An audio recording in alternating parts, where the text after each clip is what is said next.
तो पहले बुद्ध धर्म से संबंधित देखते हैं। बुद्ध के जीवन की 4 महत्वपूर्ण घटनाएं दी गई है और उनसे संबंधित स्थान दिए गए हैं, तो हमें मिलान करना है। बुद्ध का जन्म कहाँ हुआ था? बुद्ध का जन्म हुआ था लुम्बिनी में। ज्ञान प्राप्ति कहाँ हुई थी? ज्ञान प्राप्ति बोधगया में। प्रथम प्रवचन कहाँ दिया था? सारनाथ में। और निधन कहाँ हुआ था? कुशीनगर में। तो आंसर क्या हो जाएगा हमारा? सी। नेक्स्ट क्वेश्चन, महात्मा बुद्ध ने अपना पहला धर्म चक्र प्रवर्तन किस स्थान पर दिया था? तो ये सारनाथ में। धर्म चक्र प्रवर्तन का मतलब उपदेश। अपना पहला उपदेश कहाँ दिया था? सारनाथ में। गौतम बुद्ध ने अपना प्रथम उपदेश कहाँ दिया था? तो सारनाथ में। अजातशत्रु के शासनकाल में प्रथम बौद्ध संगति का आयोजन किस नगर में किया गया? तो यह राजगीर में किया गया। तो जब भी बौद्ध धर्म से संबंधित उनके आयोजन स्थल के बारे में पूछे तो आप एक ट्रिक याद रख सकते हैं, रावय पाकू। रा का मतलब राजगीर, वय का मतलब वैशाली और पा का मतलब पाटलिपुत्रा और कू का मतलब कुंडलवन, कश्मीर। ये याद रख सकते हैं। तो यहाँ पे राजगीर होगा। प्रथम बौद्ध संगति का अध्यक्ष कौन थे? तो प्रथम बौद्ध संगति के अध्यक्ष थे महाकश्यप। प्रथम बौद्ध महासभा कहाँ आयोजित की गई थी? सेम क्वेश्चन दूसरे एग्जाम में रिपीट हुआ, राजगिरी। रावय पाकू कोड है, आप याद रख सकते हैं इसको। उसके बाद है 7th क्वेश्चन, भगवान बुद्ध के महापरिनिर्वाण के बाद पहली बौद्ध संगति कहाँ पे हुई थी? तो सेम राजगृह में हुई थी। एक ही क्वेश्चन आप देख सकते हैं बीपीएससी में 64वीं 67वीं में पूछा गया है। कनिष्क के शासनकाल में बौद्ध सभा किस नगर में आयोजित की गई थी? तो ये कश्मीर में आयोजित की गई थी। कश्मीर में कहाँ पे? कुंडलवन में। इनमें से किस शासक ने चतुर्थ बौद्ध संगति कश्मीर में आयोजित की थी? तो कनिष्क ने की थी। अशोक के शासनकाल में बौद्ध सभा किस नगर में आयोजित की गई? तो अशोक के शासनकाल में जो बौद्ध सभा आयोजित की गई थी वो थी पाटलिपुत्र। तृतीय बौद्ध सभा किस स्थान पर बुलाई गई? तृतीय बौद्ध सभा बुलाई गई थी पाटलिपुत्र में। महात्मा बुद्ध को परिनिर्वाण कहाँ पे हुआ था? तो इसका आंसर होगा कुशीनगर में। त्रिपिटक किसकी धार्मिक पुस्तक है? तो त्रिपिटक बौद्धों की धार्मिक पुस्तक है। कौन कौन से त्रिपिटक थे? सुत्त पिटक, विनय पिटक, अभिधम पिटक। सुत्त पिटक में किसके बारे में था? उपदेश के बारे में। और विनय पिटक में नियम के बारे में, और धर्म में अभिधम पिटक में उनके धर्म और उपदेश के बारे में। निम्नलिखित में से कौन महायान बौद्ध धर्म और हीनयान बौद्ध धर्म के बीच मूलभूत अंतर का प्रतिनिधित्व करता है? ये क्वेश्चन अच्छा है। तो इसमें देवी देवताओं की मूर्ति पूजा करना, यही मूलभूत अंतर है। महायान में देवी देवताओं की पूजा करते हैं, जबकि हीनयान में देवी देवताओं की पूजा नहीं करते हैं। ये बहुत ही कट्टर है। बाकी की सेम है, अहिंसा पर जोर, जाति विहीन समाज, स्तूप की पूजा, ये दोनों में ही होती है। बोधगया में बोधि वृक्ष अपने वंश की कौन सी पीढ़ी है? तो ये 6ठी पीढ़ी है। चीनी यात्री सुंगयुन ने भारत की यात्रा की थी, तो यह 515 ईस्वी से 520 ईस्वी में चीनी यात्री ने यात्रा की थी।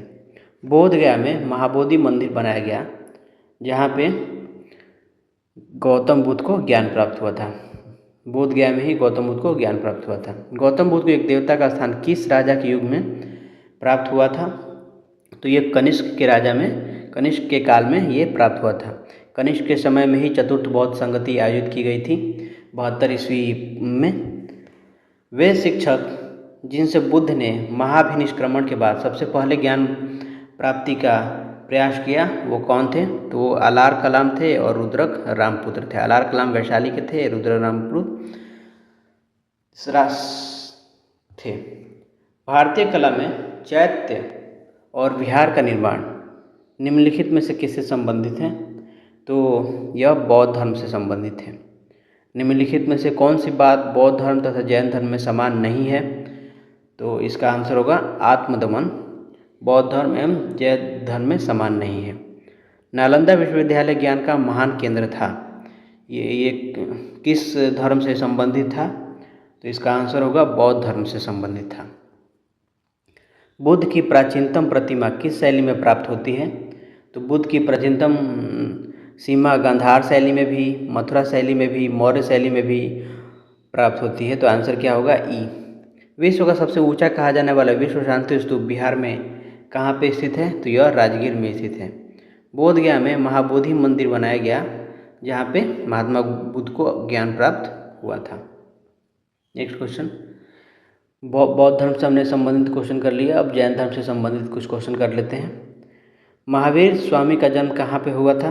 तो महावीर स्वामी का जन्म हुआ था कुंडग्राम।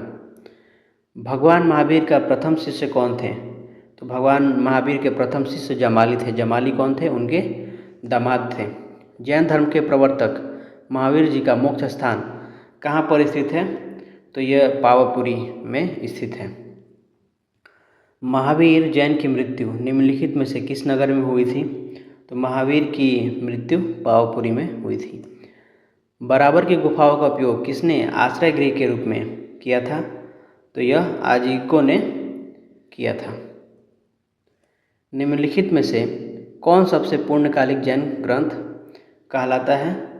तो इसका आंसर होगा 12 अंक। 12 अंक की संकलन कब किया गया था? प्रथम जैन संगति में।